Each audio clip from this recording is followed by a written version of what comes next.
విజయవాడ ఇంద్రకీలాద్రిపై కొలువైన దుర్గా మల్లేశ్వర స్వామి దేవస్థానం ఆషాఢమాస మహోత్సవాలకు సన్నద్దమైంది.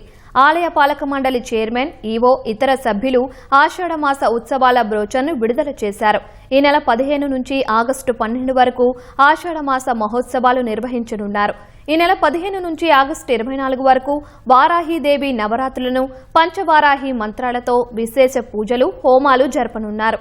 ఈ నెల 27 నుంచి 3 రోజుల పాటు శాకాంబరీదేవి మహోత్సవాలు నిర్వహించనున్నారు.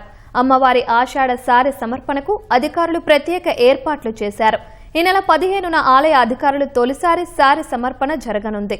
ఆగస్టు 12న ఉత్సవాల ముగింపు రోజున ఆలయ అర్చకులు అమ్మవారికి సారెను సమర్పించనున్నారు. వారాహి వశిష్ఠ గురించి మాట్లాడుకున్నాం. 15వ తారీఖు నుంచి ఈ కార్యక్రమాలు జరుగుతూ ఉండగా మధ్యలో మళ్ళీ అదే రోజు 15 నుంచి 9 రోజులు వారాహీదేవి వశిష్ఠ మరి అంతర్గతంగా పూజలు జరుగుతూ ఉంటాయి.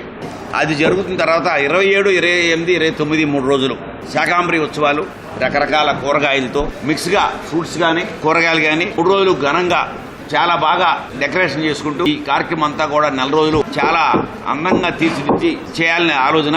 వారాహి నవరాత్రులు అని చెప్పేసి 15 to 24 ఇదే మంత్ లో మనకు 27, 28, 29 ప్రత్యేక శాకాంబరి సంబంధించిన ఉత్సవాలు ఉంటాయి. 3 రోజులు ఈ యొక్క కూరగాయలు, కాయగూరలతోటి మనం ప్రత్యేకంగా అలంకారం చేస్తాము. దీనికి సంబంధించి భక్తాదులందరికీ కూడా మేము రిక్వెస్ట్ చేసేది ఏంటంటే, ఎంట్రీ మాత్రం ఘాట్ రోడ్డు, ఎగ్జిట్ మాత్రం కనకదుర్గా నగర్ నుంచి వెళ్ళాలి.